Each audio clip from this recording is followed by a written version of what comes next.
audio is on. Camera 1 is on. And we're just going to roll with it. Ready? 1, 2, 3. What is going on, everyone? Tim from Tierfawn Orbital. So today's demo video is going to be a little bit of a personal one for me. I'm going to take a liberty and do another personal one. This is a build that I completed on a thermal detonator from KR Sabers. Guys, I have been wanting to get one of these in my collection for the longest time. Since I entered the hobby, I have always wanted one of these from KR Sabers, and I finally was able to snag one on the secondhand market. You can't buy these anymore from Khal and Company over at KR. So I really wanted to have one of these in my collection. And of course, I wanted to install mine. I wanted to get a some working internals in this, and I wanted to do something really special for it, right? I knew that I wanted to do some sort of hybrid, brass and nylon chassis for this and have like a reveal when you disassemble the thermal detonator. So I went about doing that. We are going to come into Fusion and take a look at the chassis. There is not a lot of space in here.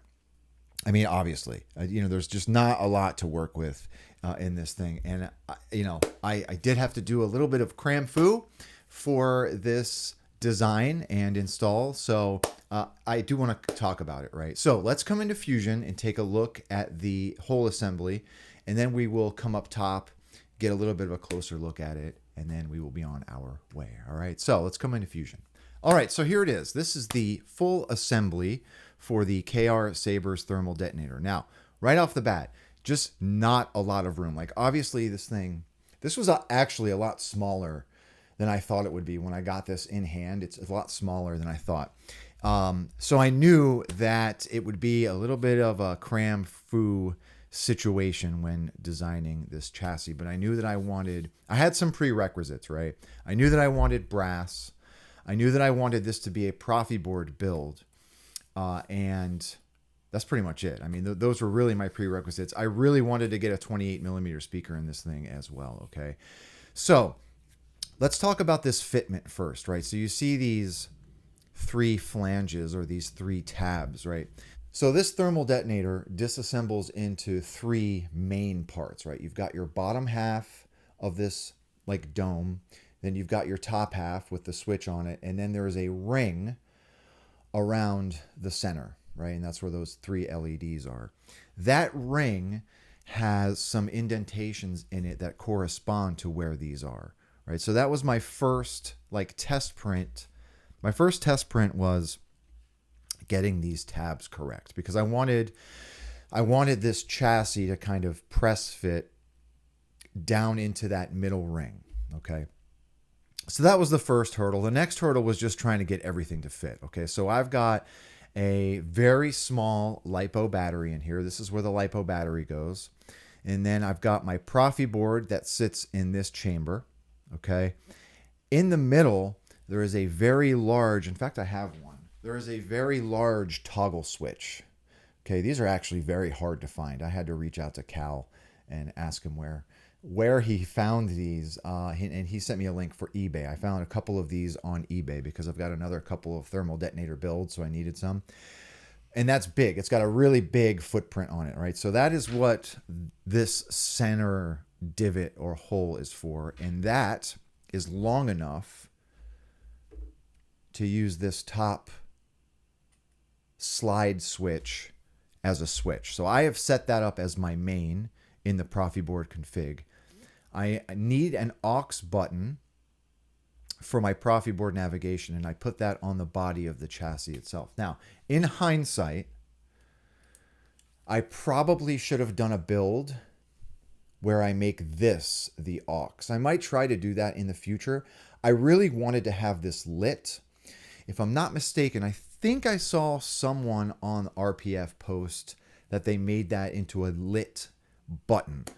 So when I do a demo, when we come we go down to the table, I'll show you navigation on the proffieboard. Obviously you need an aux button, and you've got to take the top off this to do that, right? But anyhow, we'll get a look at that when we come down to the table.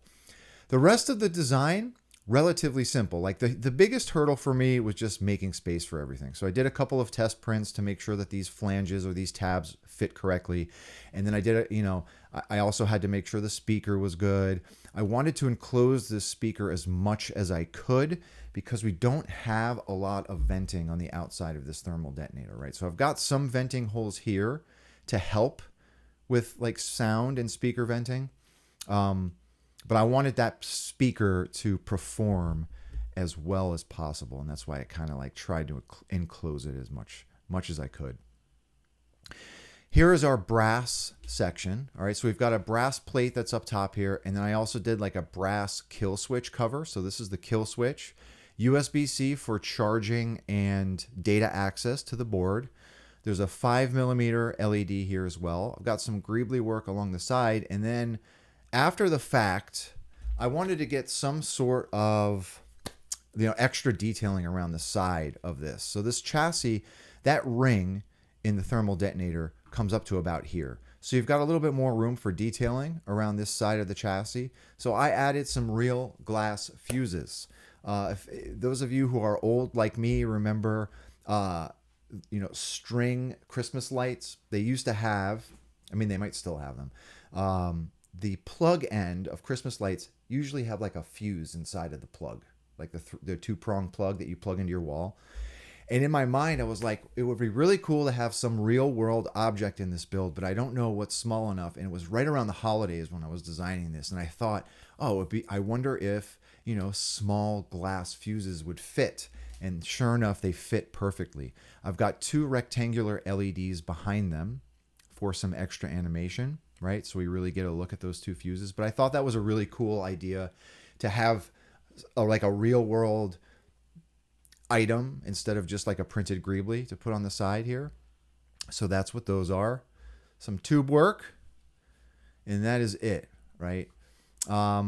Very, very fun doing this design. I love getting a chance to design something that's like not a lightsaber chassis. And this was a lot of fun. And I'm really, really happy with the result. Okay. So that is the chassis. Maybe let me go over my wire management a little bit. Like I said, this is like a huge cram foo job. So let me get rid of this speaker and I'll show you where. So I've got some wire channels here, right? That's for my kill switch, as well as these 2 LEDs. Okay. So I snake those wires out, and there's a very, very small area on the side of this speaker where I bring those wires. Then the USB-C, you can kind of see it down here. USB-C wires come out of here and snake around here as well. Super, super cram foo job with this, but really, really happy with the result. So let's come up top and take a quick look at this guy, or down to the table rather. Okay, so here it is, the thermal detonator from KR Sabers. So this thing is awesome. All right, it is super heavy. I think this is like steel. In fact, I'm pretty sure it's steel. All right, these two upper hemispheres, right, are steel. It feels awesome. It's like super, super heavy. In my mind, it feels exactly how I always thought a thermal detonator would feel in hand. It's like really, really heavy. It's small. It's so cool, guys. This thing is really, really awesome. So let's talk a little bit about this build. Okay, so like I said, I knew that I wanted to get this upper like lens lit. So I knew that was part of, that's how I remember it looking as a kid, right?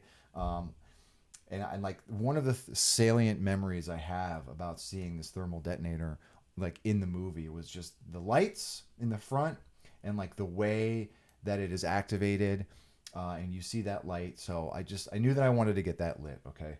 But again, not a lot of space. So let's talk about how to get at the inside of this. So one of the cool features of this prop is that it will lock in place, right? So you twist to unlock it and it will disassemble. Now, one of the very keen things that Khal and Company did to allow that to happen is they've got these 3 ball spring-loaded like set screws or grub screws. Not grub screws. and they've got these very, very small spring-loaded ball joints at the end of them. So you've got to tweak those to allow for this top hemisphere to kind of lock and snap in place. So I wanted to make sure that there was no movement on this when it is locked in place. Like, I didn't want it to flop around. I wanted to make sure it was nice and tight. All right, so the first thing I had to do was make sure that these were all raised up into the correct position, because on the other hemisphere, if you'll see, there are these very small divots on this side as well. And that's where those little tiny spring ball joints will rest when you thread this into place. Another thing that I added was a very, very small O-ring around this lip. Okay, and that just kind of helps it to be really snug and secure into place. So I've got a little arrow here to tell me, that it's in the correct orientation when I'm putting the hemispheres on. So that's it, right? So let's take a look at this build, right? So here's the chassis, very small. I have weathered the brass. Now, these brass pieces also came from Khal. Thought it was fitting to utilize his in-house brass services for a KR Sabers prop, right? The stuff that I've been getting from Khal, the brass parts, have been absolutely phenomenal. I'm really, really happy with the result and the detail and the quality of this stuff, right? So I've weathered the brass. There is that little kill switch. I'm going to go ahead and hit that. So now it is on. Let me talk a little bit about proffieboard with this thing, right? I'm going to come down to the other camera really quick. So one of the things that is really cool about proffieboard is such a robust soundboard. You can almost do anything with a proffieboard. So there's already a blaster prop there already is a detonator prop for proffieboard. It's one of the stock prop files.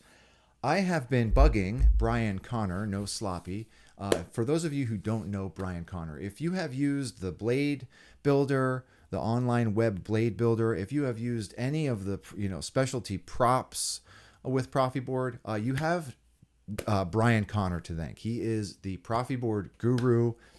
Awesome guy. So I've been bugging him to do a custom prop for this detonator. Now, prior to that, I also threw up a flare in the Crucible, and there are some users on the Crucible, I will put their names down below, that have also been a huge help when doing this and programming this thermal detonator, right? So I needed it to be a little bit special, right? I don't have an external aux button. So initially, I didn't know how I was going to go about like activating the thermal detonator. I knew I wanted to hear sounds, obviously, when I hit this switch on the outside. So I needed some help, and there are some awesome people on the Crucible that were a huge help to me. Some of them have already done some thermal detonator builds, so it was a big help. If you're not a member of the Crucible, I strongly suggest it. There are some awesome, helpful folks on that website, and it is a great resource, right? So let's come back to the table. So I'm still toying around with the programming for this, right? Brian actually did write another custom prop that's going to allow me to do some edits. It's going to allow me to change the volume with some gestures. So right now it's just a very basic prop file, rather. So I'm going to go ahead and turn it on. So this first font, I've just got it to turn on and activate when I hit this switch, okay? It won't detonate. It's just a regular, the hum is just that regular thermal detonator sound. There are some swings, okay, that I added to it, but it's just that regular thermal detonator sound. Now the next font, to activate this, to activate the thermal detonator, you need to turn it on. So this is armed, and then you activate with a single press of that aux button, okay? Now, the problem with this is to detonate it, you clash it, okay? So right now, as it stands with this programming, The only way to activate it is by pressing that aux button, and I will detonate it if I put this lower hemisphere on, right? So this, I still have some programming to do where I'm hoping to be able to activate it with this lower hemisphere in place. So as it stands now, it just kind of turns on, which is really all I wanted anyway, but I'm hoping to get some interesting programming done for this with, of course, Brian's help, right? But that's it. Let's come down to the bottom and take a little bit more of a closer look at it. All right, so there it is. I'm not going to turn the lights off or anything. It's just such, it's almost like a fidget toy. Like this has been on my desk since I installed it. I mean, that's just the best. That's just the best, right? So it's some swings, okay? But again, I can't arm it. I can't hit the aux button with this top hemisphere on or the bottom hemisphere on, right? I've got to take that off, hit my aux button, okay? And then ideally, what I'm going to get programmed is with this specific font. I've played around with these fonts as well. When I arm it or when I activate it, I can arm it with a gesture. So like a spin, a twist of the wrist, or like to shake it, to arm it, and then it will clash.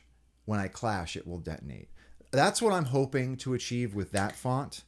But other than that, just this regular, the first font that's on here, it just activates and turns on like this. Another thing that I'm hoping to get programmed with Brian's help is a hot potato game, right? I think that would be really fun to have with a thermal detonator. You activate it and then you toss it around, and whoever it explodes on dies. Anyway, but that's it, right? Really, really, really happy. We'll get a closer look at the chassis here. So there are those fuses. Okay. Awesome project, right? So that is it. Really, really fun doing this. I have to thank Brian. I have to thank the folks on the Crucible that have helped me a great deal. Again, it's just such a great resource. So many nice folks willing to help.